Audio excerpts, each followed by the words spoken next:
Hey everyone, if you're new here, welcome. If you're coming back, hey, you're awesome. So glad to have you again. On the very off chance that you have not seen The Matrix, well, it's a sci-fi action film released in 1999 that took the world by storm with its groundbreaking film techniques, cool, sexy characters, and gritty, eerie dystopian story. Directed by the Wachowski brothers, who were largely unknown at the time and had only made one other film beforehand. But armed with the love of kung fu, comics, and anime, the brothers were able to captivate audiences with this dark trip down the rabbit hole of human enslavement by machines in a simulated reality. One of the main underlining themes of the movie is Plato's allegory of the cave, a story in which some prisoners live their entire lives in a cave believing the shadows on the wall they're facing to be the extent of their reality, only for one of them to finally break free and realize the truth behind their illusion. The Matrix, however, is a literal simulated world whose inhabitants are blind to its illusions until those who have broken free are able to show them the truth.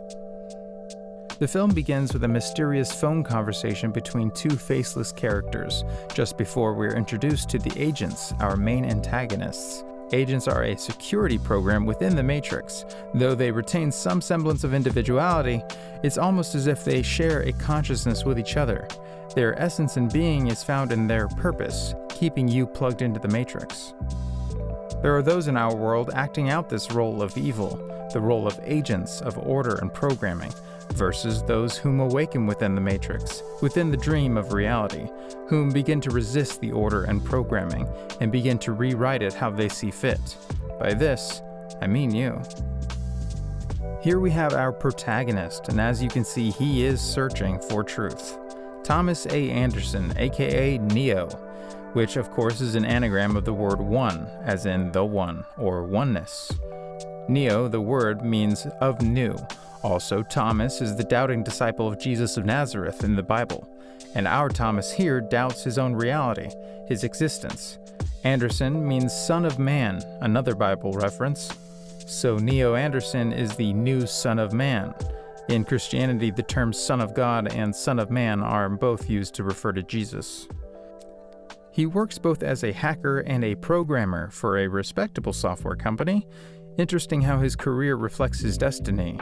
He decrypts, deciphers, and rewrites code like he will later in The Matrix. His habits or lifestyle shows some signs of depression, likely stemming from an existential feeling or detachment towards his life. Feeling like he doesn't belong in this world, having an instinctive feeling of how life should be, feeling the truth but not having enough evidence to really prove it to himself. Which I think is a common feeling amongst people, an unconscious feeling of spiritual purpose or importance. We naturally feel as if we are meant for something, for greatness. That feeling, in a way, is a fail-safe program designed to help guide you to awaken to the fact that you are the one of your own reality. Room 101 could both hint at binary code and him being the one. This next conversation is focused on time and money, with "you're late, where's my money?" two of the biggest constructs of our Matrix. The hollowed-out book with which he stores his discs is titled The Simulacra and Simulation, written by Jean Baudrillard. It is a philosophical treatise seeking to integrate the relationships among reality, symbols, and society. Being that the book is hollowed out suggests that he's already read it. This helps give us a sense of why he is the way he is. He is well read in such subjects as philosophy and psychology, which aid him in questioning his reality. He has begun to know himself long before meeting the Oracle. His visitors seem to represent materialism, sin, and lost souls, being that they choose to submerge themselves in hedonistic lifestyles. The male visitor says, "You're my savior, man, my own personal Jesus Christ," hinting at the symbolic Christ archetype. After Neo says, "If you get caught with that," the man responds with, I know, this never happened and you don't exist," perhaps hinting towards ideas of solipsism. After all, their avatars really are just computer code being perceived by the brain. Like Morpheus questions later, what is real? How do you define real? For if this is all a construct of the mind, then does any of it truly exist? Is it really happening? Are you experiencing the moment? Or are you the moment? Is there a difference? Neo being told to follow the white rabbit suggests the idea of divine synchronicity, the idea that a force outside of you is orchestrating events to guide you in your day-to-day. When he rolls up into the club, we are shown people who are still plugged in, giving into their base desires, attempting to fill the hole in their being that the Matrix cannot fill. Trinity is an awakened dream walker. Her resistance group hacks the code of Neo's reality, so to speak, and in a way we do the same, using different forms of thought and feeling, at least for those who subscribe to the idea of conscious manifestation. Trinity could be seen as Neo's, or rather one of Neo's guardians. She knows so much about him, watches him, guides him, shows up in certain situations, warns him, but can't give him all the answers. He must choose for himself. We'll see that choice plays an important role throughout the series. Upon learning that she is in fact the hacker known as Trinity, Neo says, "I always thought you were a guy." To which she replies with, "Most guys do." If we take her name to suggest that she may represent God, then this statement may hint at people anthropomorphizing God as a man. She shares with him a deep truth about himself, saying you're looking for him, meaning Morpheus, but also maybe meaning God. And as was she admits, till she was found, meaning you cannot find truth. When you are ready, truth finds you. She continues with, I was looking for an answer. It's the question that drives us here. It's the question that brought you here. You know the question, just as I did. What is the Matrix? The answer is out there, Neo. It's looking for you. And it will find you if you want it to.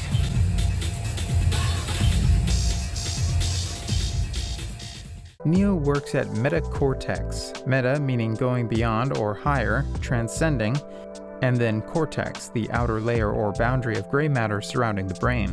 So in a sense, transcending the boundaries of the brain, which could suggest awakening in spiritual consciousness, perceiving the world beyond the notion of just a physical brain in a physical universe. Some of the things his boss mentions in this conversation seem to have a double meaning related to Neo's personal experience of waking up in the Matrix. After opening a package containing a ringing phone, Morpheus informs him of the incoming agents. Neo asks, "How do you know all this?" What we must do is release the need to know the future outcome, to trust and have faith.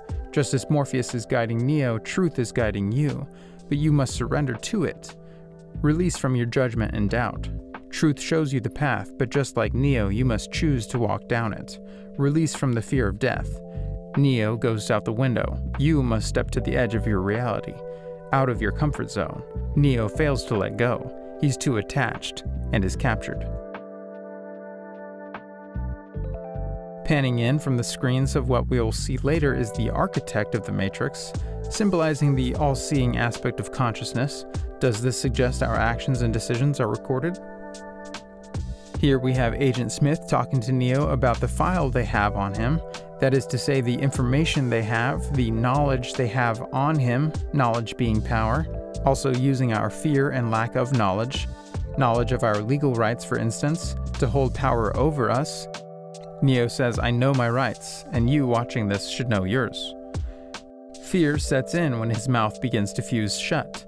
This reflects our society's relinquishing the power of creation of reality to our so-called owners, the authority figures in this world, our societal matrix, if you will.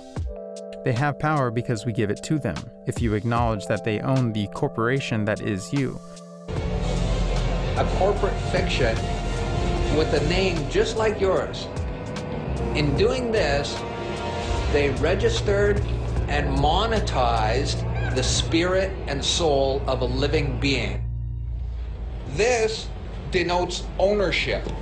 And when your parents were tricked into filling this out, they allowed your spirit and your soul to be monetized. And futures were sold on you. Spirit and soul. Now, this is my birth certificate. I'm born in Canada. This is a Class A share. Now, this is called a CUSP number. And all securities require a CUSP number. And that's what this is. And you are held as collateral to secure the debt, which our government owes to international bankers. So you and me and all these people here are actually collateral, and we don't even own our lives. We are chattel, and we believe we're free. I made an application to the Registrar General, and I got my original social insurance application. Now, before they sent it to me, they put a little piece of paper over this before they photocopied it, because my friend has his, and they didn't block this out, and when you hold it up, you see Bank of Canada. It is said that the best slaves are the ones who don't know that they're enslaved, and we all have invisible chains on us, and we don't know it. What truth?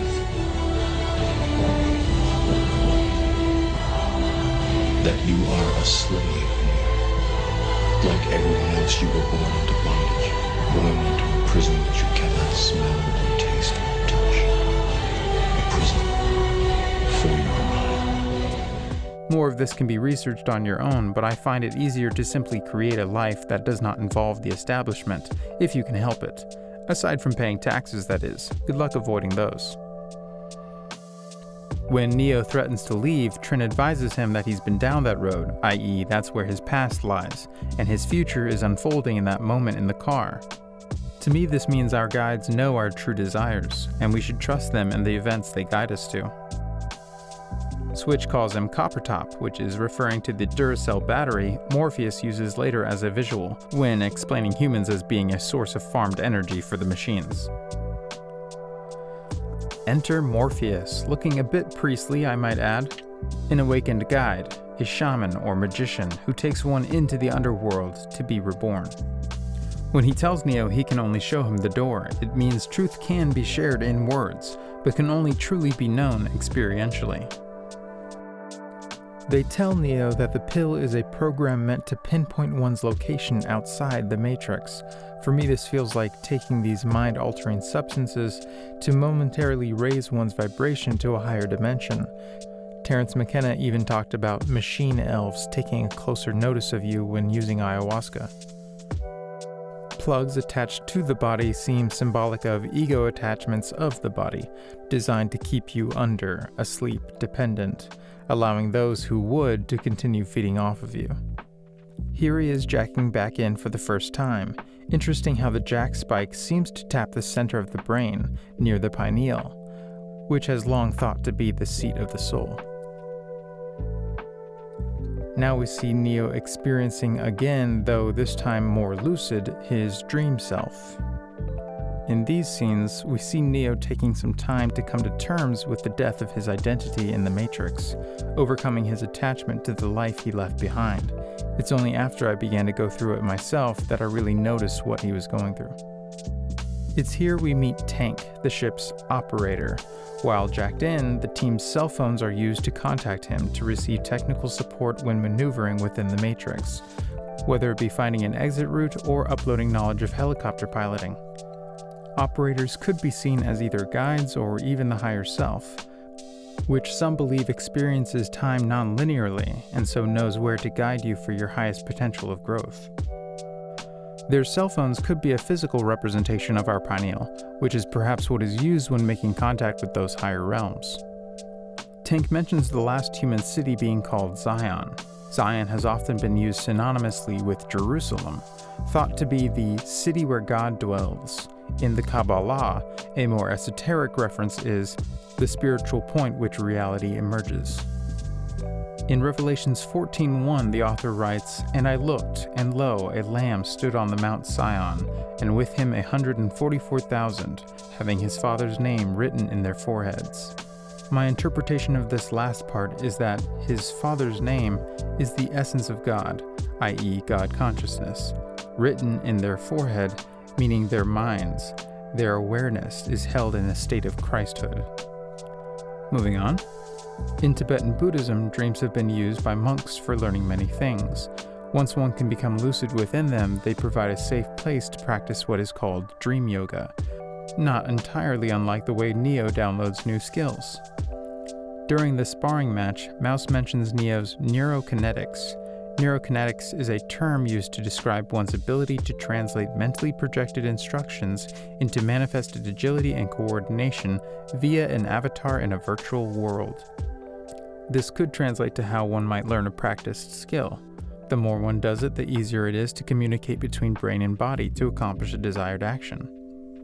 In this next scene, they run what is called the Agent program, which was written by Mouse, and since Mouse is lazy, he cut and pasted a lot of it, which is why the directors used twins and triplets in shooting this scene. Which also helps with the tone of conformity, mindless sheeple going with the crowd, zombies stuck in their automated reality, living unconsciously on autopilot, submitting to the false authority. As for the woman in red, I believe she represents base earthly desires, sex, relationships, etc., and is actually a character we'll see pop up in other movies. It's quite interesting. Morpheus explains to him that everyone who is not unplugged is potentially an agent. In a sense, everyone who is not consciously awake is likely unconsciously perpetuating a reality that is counterproductive to the growth that is life as a spiritual journey. The sleeping masses create from fear and scarcity, which keeps them and those they affect from awakening. Some also believe that these NPCs, as we'll call them, often unconsciously create dramas for the purpose of getting a reaction out of you, the dreamer, which then feeds the Matrix, or those who would feed off of said energy. Nebuchadnezzar was the king of the Neo-Babylonian Empire, who was said to be very spiritually in tune compared to other kings throughout history. It's also the name of the team's hovercraft. The glowing pods produce some kind of anti-grav plasma, so the plasma body, light body, or astral body that ascends from the Matrix, perhaps? Cypher, who some have made the connection to Lucifer, the traitor, instills fear in Neo during their talk. And here, during a clandestine meeting, Smith calls him Mr. Reagan. We in the US had a President Ronald Reagan who was an actor at one point, and Cypher even requests that when he's reinserted into the Matrix, he'd like to be someone important, like an actor. Here they are seen traveling to the Oracle, who is a guru of sorts. Neo says he has memories from his life, and that none of them really happened. Trinity answers by saying the Matrix cannot tell you who you are. This is true. Many of us believe ourselves to be someone who we are not. Where you come from, or what society or even your own culture says about your people or religion, none of it is who you are. Nor can your memories tell you who you are. They are simply memories. They are ideas, imaginary moments in your life that you believe you experienced. But you, the person in this moment of now, did not. The children in this next scene could represent indigos or star seeds, people who are awakening earlier and earlier in life. Some of them seem to resemble Buddhist monks. Meditation, which is a staple of Buddhism, can be practiced in order to make the connection with our higher states of being. It would appear that the adepts in this scene have done just that, and though not fully unplugged, they understand that their avatar is not separate from the Matrix, and so manipulate the code, communicating with the gravity program and the matter in the blocks and spoons. Spoon Boy's wisdom is one that I like to reference back to often, altering it and inserting my own spoon to fit the topic. Do not try to acquire the subscribers. That's impossible. Instead, only try to realize the truth, that there are no subscribers.